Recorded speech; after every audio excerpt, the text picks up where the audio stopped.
Bonjour à chacune et bonjour à chacun, très heureux de vous retrouver encore ce matin pour ce temps de réunion afin que nous puissions partager la parole du Seigneur, nous réjouir ensemble, nous faire du bien. C'est vrai que cette semaine encore, nous avons eu une mauvaise nouvelle, le prolongement sera prolongé d'encore un mois. Et c'est vrai que si d'une certaine manière jusque-là nous avons quand même pu profiter un peu de ce temps, si nous avons réussi à traverser cette épreuve, nous savons aussi que nous ne sommes pas des surhommes et qu'un mois nous pouvons, oui, tenir, trouver des activités, nous occuper de nos enfants, mais d'entendre qu'un mois supplémentaire va être ajouté avec encore le point d'interrogation et la suite, eh bien cela peut aussi nous amener à perdre un peu courage. C'est vrai que nous avons des forces pour affronter l'épreuve, peut-être que nous nous sommes sentis forts, mais voilà que nous sommes peut-être aussi maintenant dans un virage pour bien des raisons. Certains ont aussi des contrariétés qui vont s'accumuler, des problèmes à s'approvisionner qui commencent, ou tout simplement des problèmes dans la maison, des problèmes domestiques, des problèmes d'ordre général, mais sauf que voilà, pas d'artisans, pas de travailleurs, ou peut-être pas la compétence soi-même pour faire les choses, et les contrariétés commencent à apparaître. Je crois que d'une certaine manière, nous sommes aussi bien sûr face à notre faiblesse, mais nous sommes aussi un petit peu comme en phase de sevrage. Vous savez que quand nous essayons de nous débarrasser d'une mauvaise habitude, d'une mauvaise pratique ou de quelque chose qui s'est vraiment immiscé dans notre vie, qui maintenant fait partie de nous, les premiers jours, tout va bien. Arrêter la cigarette, les premiers jours, c'est un petit peu difficile, mais ça va bien. Au bout d'une semaine, on a l'impression de revivre et d'avoir pris l'ascendant sur l'adversaire. Et puis c'est au bout de 2 semaines, de 3 semaines, d'un mois, alors qu'on pense qu'on est débarrassé, que l'on tombe dans un autre creux, dans une autre tentation. Et c'est là qu'on réalise qu'en fait, nous sommes dépendants de ce que nous croyons, nous avions cru avoir vaincu. Et je crois que notre mode de vie a sur nous une très mauvaise influence et qu'il nous faut continuer de réaliser que si le Seigneur prolonge, ce n'est pas pour nous faire du mal, c'est pour nous préserver, nous amener à réaliser les véritables adversaires qui sont les nôtres. Le combat que nous sommes en train de vivre n'est pas fini. N'oublions pas que ce n'est pas le coronavirus, le véritable adversaire. C'est le péché qui est dans le monde, qui est dans nos foyers. Alors si nous avons la grâce, au travers des moyens technologiques, c'est vrai, de continuer de partager l'évangile et d'entendre la voix des prophètes, la voix des hommes inspirés, des femmes inspirées pour nous encourager, nous fortifier, nous amener auprès de Dieu, ne tardons pas. Ça ne veut pas dire que nous sommes arrivés à la fin du monde, quoique nous savons qu'à l'horloge prophétique, nous sommes à la fin.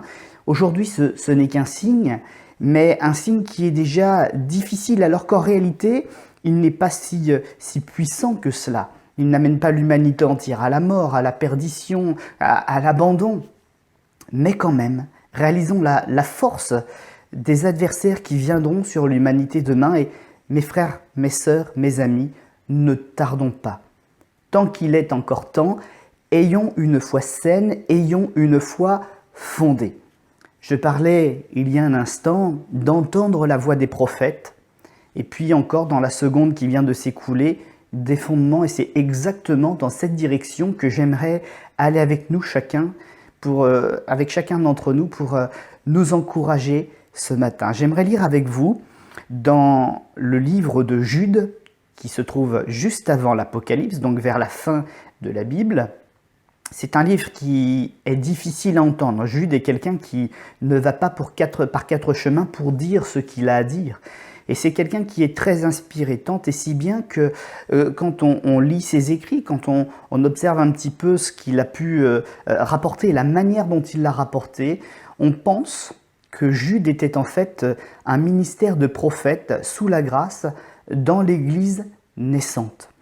Nous lisons donc Jude, qui a peu écrit, mais avec beaucoup de punch et beaucoup de profondeur. Et ce sont les versets 1 à 7 qui feront notre lecture. Encore une fois, c'est une lecture qui peut être un peu dure parce que cet homme était un homme entier, mais réalisons aussi qu'il y a plein de mots importants qui sont des mots de grâce, des mots d'amour, et surtout qu'il a écrit par inspiration.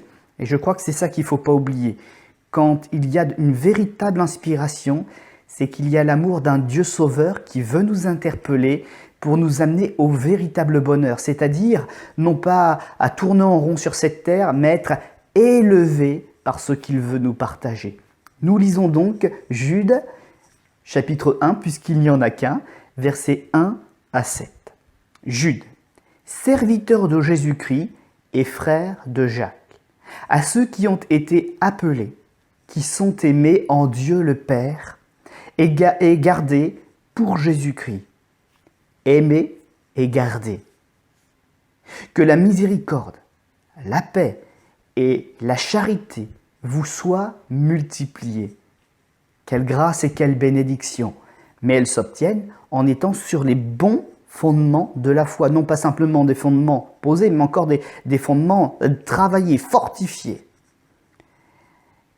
Bien-aimés, je désirais, donc initialement, vivement vous écrire au sujet de notre salut commun. Mais je me suis senti obligé de le faire afin de vous exhorter à combattre pour la foi qui a été transmise aux saints une fois pour toutes.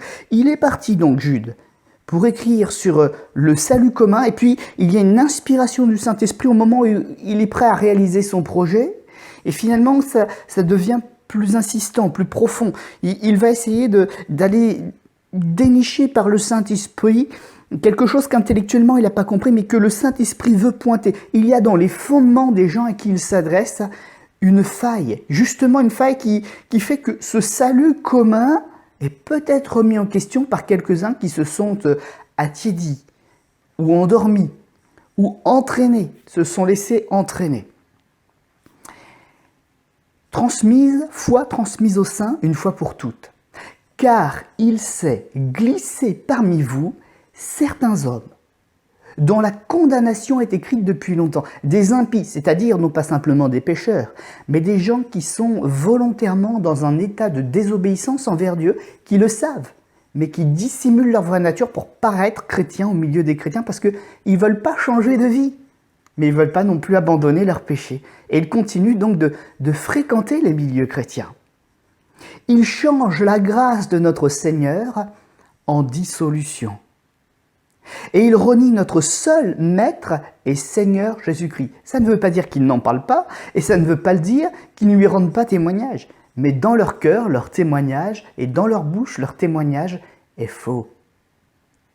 Je veux vous rappeler, à vous qui savez fort bien toutes ces choses, donc tout ce qui concerne les fondements de la foi, le salut, et les dangers qui rôdent, les dangers, le diable, les faux docteurs, le péché, la tentation, toutes ces choses que le Seigneur, après avoir sauvé le peuple et l'avoir tiré du pays d'Égypte, fit ensuite périr les incrédules. Il a émondé le peuple, il a retiré ceux qui étaient là mais qui n'étaient pas là par le cœur, qu'il a réservé pour le jugement du grand jour, enchaînés éternellement par les ténèbres, les anges qui n'ont pas gardé leur dignité et qui ont abandonné leur propre demeure. Donc, il y a eu une épuration, il y a eu une séparation d'avec les gens qui n'étaient pas dignes d'être dans le peuple, mais la même chose s'est produite dans le peuple céleste, au niveau des anges. Ceux qui ont abandonné leur demeure, donc comprenant par là qu'il ne s'agit pas des anges saints, des anges fidèles à Dieu, mais bien de ceux qui ont chuté pour devenir ceux que l'on appelle les démons. Que Sodome et Gomorrhe, les villes voisines qui se livrèrent comme eux à l'impudicité et à des vices contre nature, sont donnés en exemple, subissant la peine d'un feu éternel. Malgré cela, c'est-à-dire conscients de cela, ces hommes qui restent encore parfois parmi nous ou autour de nous ou dans notre liste de contacts et d'amis, entraînés par leur rêverie, c'est-à-dire pensant qu'ils passeront au travers des mailles du jugement parce qu'ils parlent de Jésus et qu'ils en parlent bien, souillent pareillement leur chair, méprisent l'autorité et vont même jusqu'à injurier les gloires. Nous allons donc arrêter ici cette lecture. Rappelez peut-être aussi parce qu'on en profite aussi pour faire un peu d'études bibliques au passage, donner de la profondeur et du corps à ce message, c'est que le thème de l'épître de Jude, finalement, parti pour nous parler du salut, nous écrit désormais une belle lettre qui est orientée sur le combat de la foi, mais de la foi saine, de la foi sainte. C'est aussi la thématique sous-jacente de ce texte, une mise en garde contre les pièges qui pourraient entraîner le croyant loin de la foi et donc loin de Dieu. Une lettre petite, concise, 25 versets tels qu'ils ont été découpés un peu plus tard par les commentateurs, mais d'une profondeur, d'une précision et d'une révélation qui sont avec peu d'égal finalement dans la Bible. C'est quelqu'un qui parle peu, mais qui parle précisément. Et sa parole va droit au cœur. Et j'aimerais vraiment qu'on se mette dans cet état d'esprit aussi, nous qui lisons ce texte et nous qui le partageons, acceptons d'être touchés droit au cœur. Le temps est court. Le salut est proche, puisqu'encore une fois, au travers de ce texte et de l'opportunité de l'entendre, le Seigneur nous tend la main pour que nous puissions saisir la grâce et le salut qui sont en Jésus-Christ. Alors je vous en prie, mes amis, aujourd'hui, écoutons non seulement pour quelques-uns peut-être l'avertissement à mettre de l'ordre dans leur vie, mais pour les autres à continuer de travailler, à avoir des fondements solides. Cultivons la prière, cultivons l'amour de la parole, l'étude de la parole. Si jusqu'à aujourd'hui nous n'avions pas étudié la Bible par nous-mêmes, frères et sœurs, prenons la victoire. Ouvrons nos Bibles, ouvrons nos cœurs et ouvrons nos bouches. Nous sommes appelés à être un peuple de porte-parole pour Jésus-Christ, à lui rendre témoignage. Et ce n'est pas en fermant la bouche que nous y arriverons. Ce texte donc ne doit pas nous faire peur, même si Dieu s'adresse toujours à nous avec précision, mais c'est véritablement pour nous attirer à lui et nous mettre en sécurité dans un lieu où il est le seul souverain et maître, et là où il peut véritablement faire avec nous tout ce qui est nécessaire pour protéger notre cœur et nous assurer le salut. Cette lettre s'adresse à ceux qui sont aimés en Dieu, gardés pour Jésus-Christ. Et d'ailleurs, si nous l'avions lu en entier, nous serions aperçus tous ensemble, mais vous pourrez le faire à la maison en la relisant, elle est très courte, 25 versets, qu'elle s'achève même par une louange qui rappelle le Sauveur, Christ, son pouvoir à préserver ceux qui lui ont confié leur vie de toute chute mortelle, de les introduire devant le Créateur. Et puis, il y a vraiment des paradoxes dans la Bible. En tout cas, si nous n'avions pas connu Jésus-Christ et son œuvre, ce serait pour nous un paradoxe. C'est que les combats et la souffrance sont toujours associés à la joie. Notre jeune frère Nathan le rappelait encore hier au travers du message qu'il adressait aux jeunes adultes de l'Église, et il avait bien raison. C'est véritablement un couple qui pourrait sembler improbable, un couple de mots, de pensées improbables, et pourtant il est là dans la Bible. La souffrance, mais qui mène à une joie parfaite. Parce que oui, les plus belles choses, elles s'acquièrent dans un travail. Et pour avoir une joie parfaite, une joie construite, une joie éternelle, il y a le travail de notre cœur. Accepter de traverser l'épreuve avec Jésus, accepter de ne pas nous détourner de l'épreuve, de ne pas nous détourner de Dieu, c'est forcer notre cœur dans sa nature charnelle pour l'amener à une nature spirituelle. C'est un vrai travail de transformation, mais qui mène notre cœur à être rempli du meilleur, une joie débordante, une joie renouvelée, une joie éternelle. Une épître, une lettre donc de Jude qui s'achève avec une louange, une adoration et une joie intense, débordante. Et sachant que ceux qui ont combattu ce combat, ils portent sur leur vie quelque chose de particulier. Je ne parle pas là forcément d'une onction pour prêcher ou pour témoigner. Oui, certainement, ça en fait partie. Mais c'est surtout qu'il y a une approbation qui revêt ces personnes.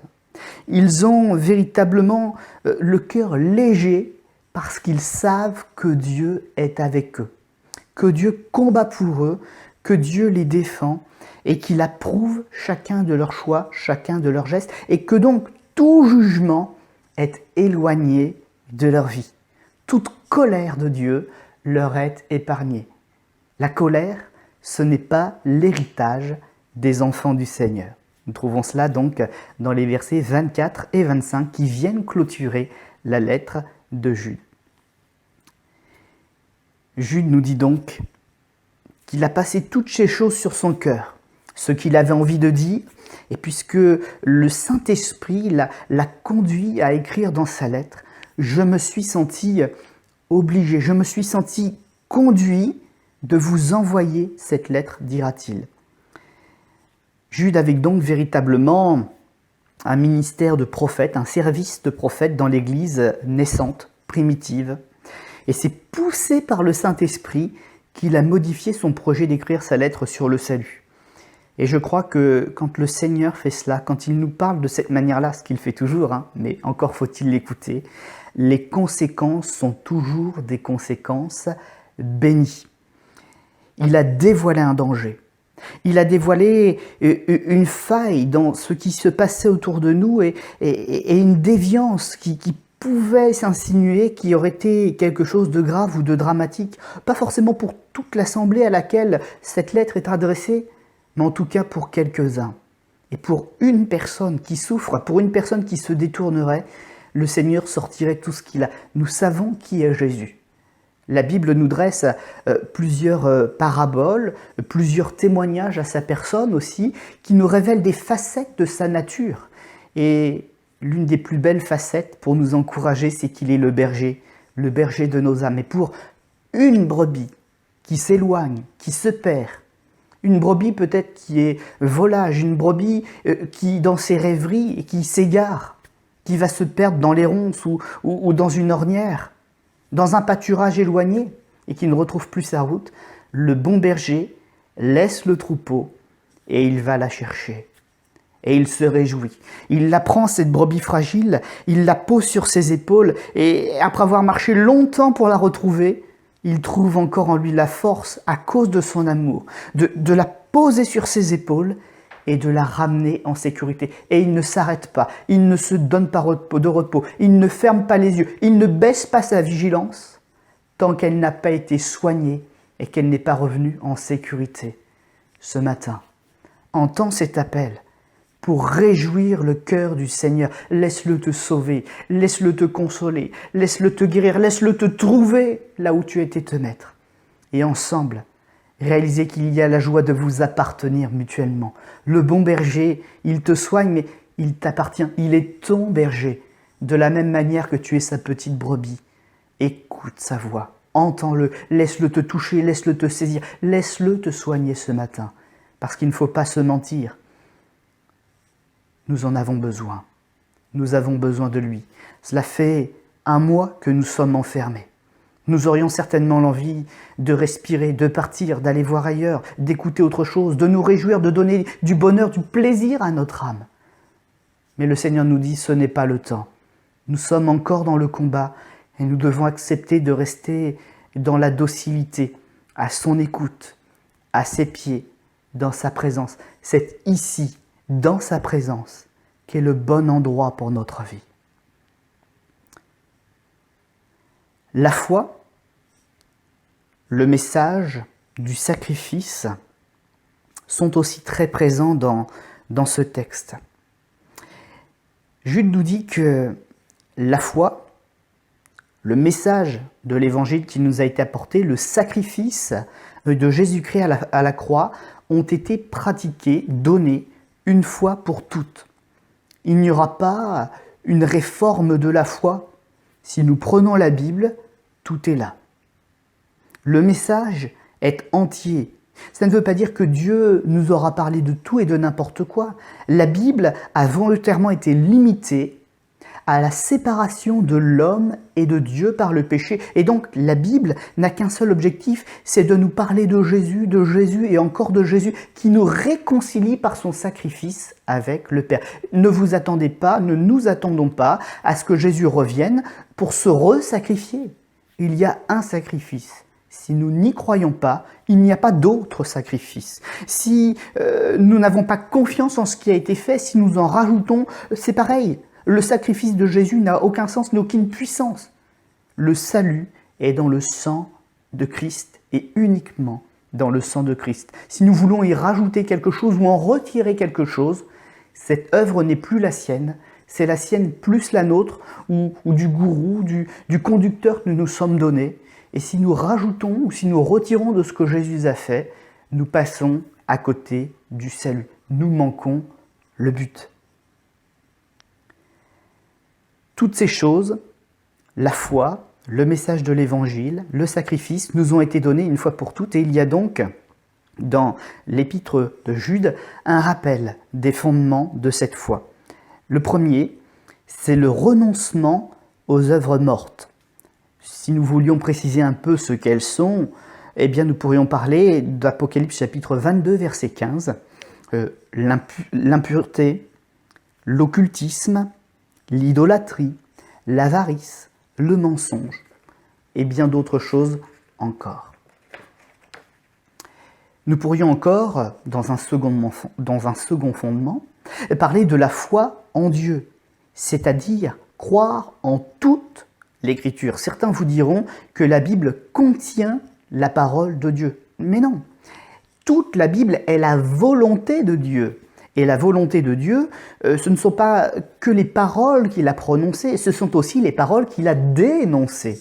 Et vous trouverez donc dans la Bible quelques paroles du diable pour nous éduquer, nous montrer comment il parle pour nous tromper. Vous trouverez aussi des paroles, nous trouverons aussi des paroles d'hommes complètement fous et d'hommes complètement sages. Mais Dieu a voulu nous montrer par leur exemple, leur victoire ou leurs échecs, ce qu'il est bon pour nous de savoir, pour apprendre comment il nous faut nous comporter dans la maison de Dieu, dans la présence de Dieu, afin que nous connaissions ce qui est saint, ce qui est impur, ce que nous devons conserver et cultiver et ce que nous devons abandonner. Croire en toute l'Écriture et lui obéir. Elle nous a été transmise par des serviteurs éprouvés. Ils ne sont pas les auteurs de la Bible, mais ils étaient dans la présence du Saint-Esprit, ils ont été témoins de son action et ils ont rédigé avec Dieu, avec le Saint-Esprit, eh bien, les témoignages par écrit qui devaient arriver jusqu'à nous pour justement nous donner des fondements, des témoignages, des certitudes quant à notre foi. Avoir une pleine confiance en Jésus-Christ, c'est ça aussi la foi en Dieu. Aujourd'hui, nous sommes dans un temps où on rejette même la présence d'autorités spirituelles. Tous les pasteurs sont des menteurs si on écoutait certaines personnes. Mais de penser cela et de dire cela, c'est faire de Jésus-Christ lui-même quelqu'un de défaillant. Qui a appelé les pasteurs? Quand nous lisons la Bible, nous voyons qu'ils ont été spécialement appelés, qualifiés, formés et établis pour être des bergers sur le troupeau du Seigneur, un troupeau nombreux. Et de dire que tous les pasteurs sont des gens qui dévient, sont des gens qui mentent, sont des gens qui se trompent ou ce sont des profiteurs, c'est véritablement un discours du diable dont il faut se détourner. En revanche, il est vrai que certains, aujourd'hui, en sont arrivés à suivre des gens qui ne sont pas de Dieu et qui ont les apparences de prédicateurs ou de bergers. Mais attention aussi, ce n'est pas que le Seigneur ne veut pas les interpeller sur le choix de ces mauvais conducteurs qu'ils ont commencé à suivre, mais c'est l'orgueil qui est à l'intérieur du cœur de ces gens qui veulent écouter les choses de Dieu, mais à leur propre manière, qui ne se laissent pas entièrement conduire par le Seigneur, mais qui, dans leur fierté, dans leur orgueil, veulent choisir d'eux-mêmes. Et c'est là aussi où il y a un progrès salutaire qui doit être fait par ces personnes, sinon elles finiront par se laisser définitivement aveugler et se laisser entraîner à la suite de ces personnes dont je nous parle. Gens qui parlent de Dieu, mais en réalité qui ne sont pas de Dieu. La Bible dit que ce n'est pas dans les discours d'une personne qu'on reconnaît la présence du Seigneur, mais c'est dans son témoignage personnel. Montre-moi tes œuvres. Non pas simplement ce que tu dis ou ce que tu dis de toi-même. Ça, c'est pas un vrai témoignage. Le vrai témoignage, tel que d'ailleurs Jésus le prouve, c'est avant tout ce que l'on est dans la présence de Dieu, ce que l'on est dans l'intimité de notre foyer, ce que l'on est tous les jours dans notre vie de simple chrétien. Si une personne est un véritable simple chrétien et que il vient apporter l'évangile ensuite, nous savons qu'il a certainement été choisi par le Seigneur. Malheureusement, aujourd'hui, nous écoutons beaucoup de prédicateurs ou beaucoup de prédicateurs sont établis et ils n'ont absolument pas le cœur de berger. C'est faire les choses à l'envers et je vais même dire c'est faire les choses sans Dieu. Ce sont des choix humains, par affinité, par sensibilité, par sensiblerie. Mais ce sont aussi des occasions de perte. Parce que ces personnes qui ont de beaux discours, un jour si elles chutent, elles entraîneront toutes celles qu'elles ont enseignées jusque-là. Et puis le troisième point de la foi en Dieu, c'est la crainte respectueuse de Dieu. Dieu n'est pas notre pote. Dieu, nous ne nous plaçons pas à côté de lui en lui tapant sur l'épaule parce que le problème du péché est réglé. C'est un Dieu très saint. Il est grand. Nous ne sommes pas dignes de nous approcher de lui. Si nous pouvons aller auprès de lui, dans sa présence, c'est parce qu'il nous le permet.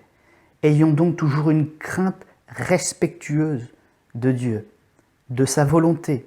Écoutons ce qui s'exprime par le Saint-Esprit, par sa parole, par les serviteurs qu'il s'est choisis. Et acceptons surtout tout ce qu'il a à nous dire à propos de son Fils, de notre cœur et de la manière dont il désire conduire notre vie. Faire l'œuvre de Dieu, c'est de croire en celui qui l'a envoyé. Et dans le plan donc, qui est en celui qui l'a envoyé. Jean chapitre 6, verset 29. Un troisième point sur ces fondements de la foi, c'est la doctrine des baptêmes. Littéralement, baptême signifie les lavages. Il y en a deux que nous connaissons très bien. Le baptême d'eau, baptême donc par immersion totale, et ainsi nous nous identifions à la mort de Christ et à sa résurrection. Nous sommes comme ensevelis sous les eaux, ça c'est notre ancienne nature, et puis nous ressortons avec notre témoignage où nous disons et nous confessons que nous avons tout donné à Jésus-Christ, que nous avons changé pour lui, avec lui. Et c'est une identification donc comme enseveli, comme ressuscité.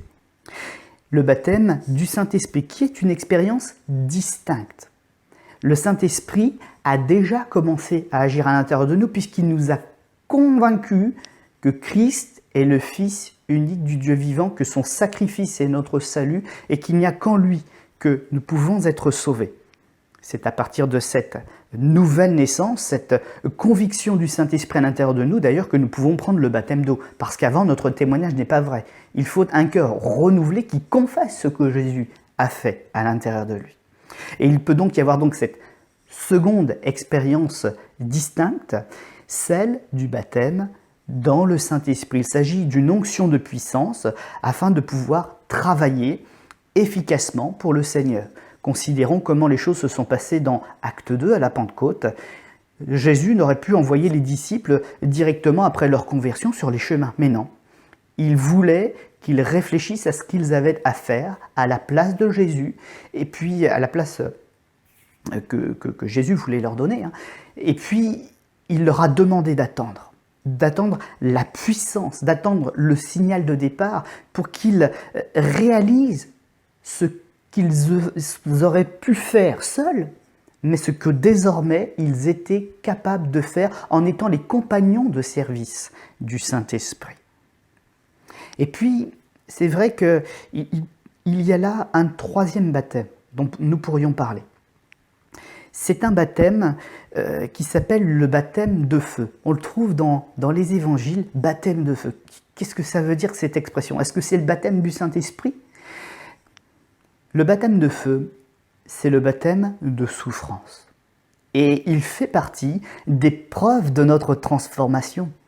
Et ce baptême de feu, il est là pour nous épurer, il est là pour nous aider à éliminer les défauts de notre âme. Parce que la vie de chrétien, ce n'est toujours pas sur cette terre une vie parfaite. Nous avons encore besoin de faire des progrès. Et quelle est la seule façon de faire des progrès?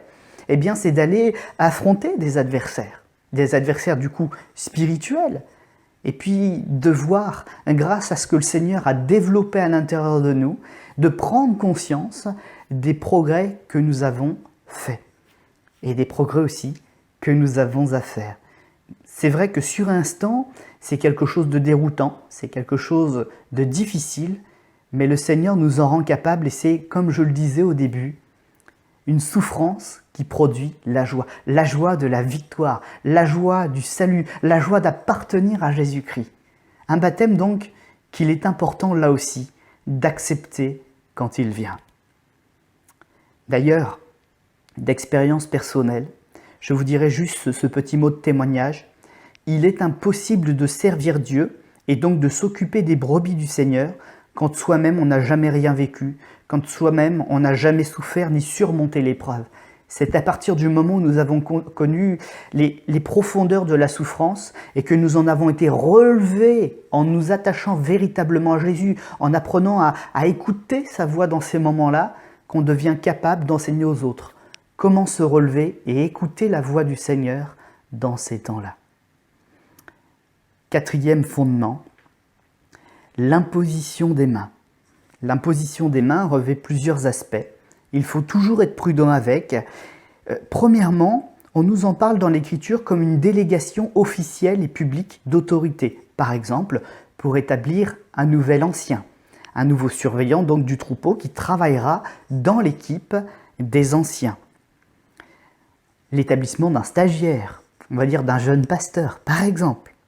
La seconde chose, c'est aussi une demande d'approbation collective, peut-être pour réclamer la guérison sur une personne, ou bien encore réclamer, au nom de Jésus-Christ et de son œuvre, pour le bien de l'Église, le baptême du Saint-Esprit de ceux qui ne l'ont pas encore reçu, réclamer une bénédiction. Et cela peut être aussi pour réclamer, après avoir pris le temps d'en parler, après avoir pris le temps de se préparer, de confesser ses péchés, réclamer donc, comme je le disais à l'instant, une guérison ou éventuellement une délivrance. Toutefois, délivrance par rapport peut-être à des défauts personnels, des défauts de caractère, mais certainement pas dans le cas de possession démoniaque ou d'action démoniaque. Dans ce cas-là, jamais nous ne touchons la personne. Nous formons une chaîne de prière, nous l'entourons par l'amour, nous l'entourons par les prières, nous avons une action ensemble, mais ne nous associons pas, parce que c'est ça en fait, c'est un geste rituel d'association, de transfert. Ne faisons donc jamais ce geste pour les choses de ténèbres ou si nous avons un doute sur les choses ténébreuses. Parce que c'est un geste de transfert et que nous ne savons pas ce qui peut se passer, nous ne sommes jamais assez prêts. Prions, jeûnons, préparons-nous et demandons au Seigneur, dans ce cas précis-là, la délivrance.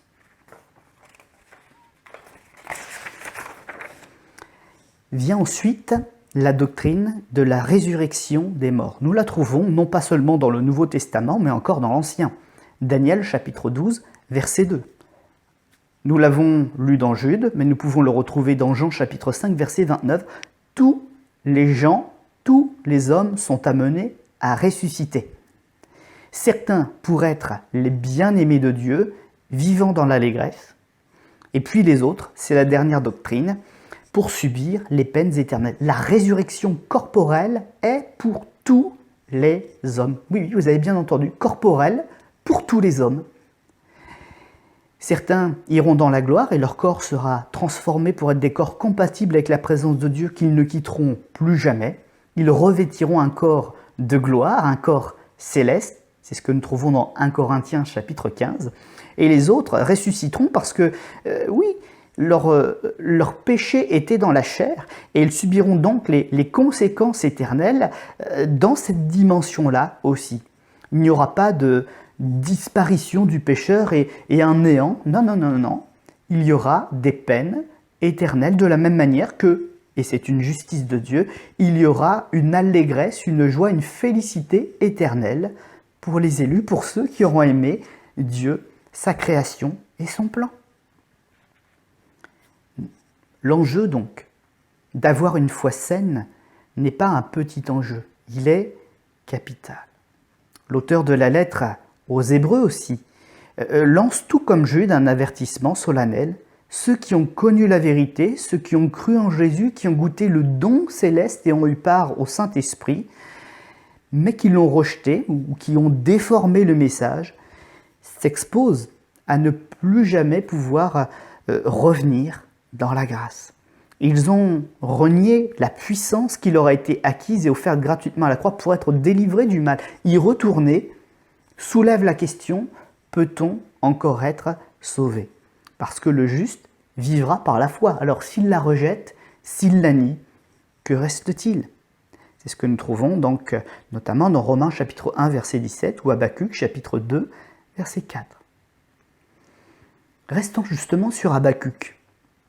Là encore un prophète, à qui Dieu annonçait une chose difficile, des temps pénibles qui ne pouvaient pas être évités, qui devaient venir. C'est d'ailleurs pour ça que Dieu leur avait dit, lui avait dit au peuple, au travers d'Habakkuk, de rester dans la foi, même si tu fais partie du reste fidèle.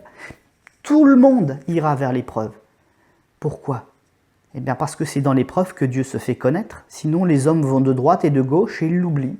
Mais dans l'épreuve, il y a véritablement la distinction entre ceux qui le suivent et tous les autres. Mais en nous voyant vivre, nous faisons envie, nous donnons envie aux autres de pouvoir résister, comme nous-mêmes le Seigneur nous a appris à résister. Connaissez-vous le témoignage de cette femme, Marie Durand, dans un temps où elle fut emprisonnée injustement pour sa foi, qu'elle a été enfermée le plus longtemps de sa vie? Elle a été enfermée jeune fille, elle est sortie femme. Et elle a fait quelque chose à cause de sa foi. C'est qu'un jour, sur une des pierres du puits où elle allait puiser de l'eau avec les autres prisonniers, elle a gravé un mot. Et à chaque fois que les gens dans la souffrance, les gens prisonniers injustement, les gens confinés injustement à cause de leur foi, allaient à ce puits et qu'ils se baissaient pour prendre de l'eau, ils voyaient la pierre sur laquelle elle avait gravé ce mot. Résister. Résister.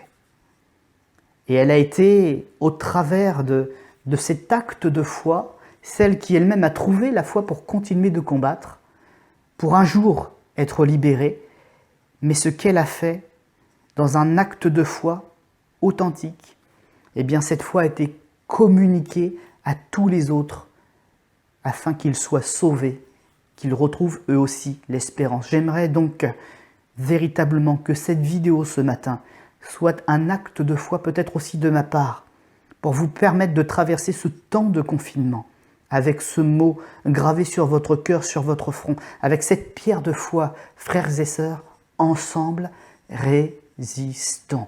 Allons puiser ensemble au puits de Jésus-Christ, prenons l'eau de la parole, partageons-la, désaltérons-nous avec elle. Le Seigneur l'a dit, si quelqu'un a soif, qu'il vienne à moi, qu'il prenne de l'eau gratuitement.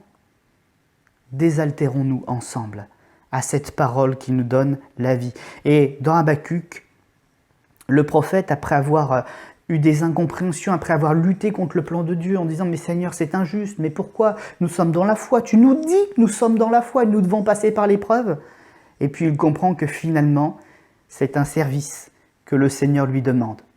Parce que cet homme à la foi, il pourra traverser l'épreuve, mais il sera la lumière pour tous les autres qui doutaient de la foi.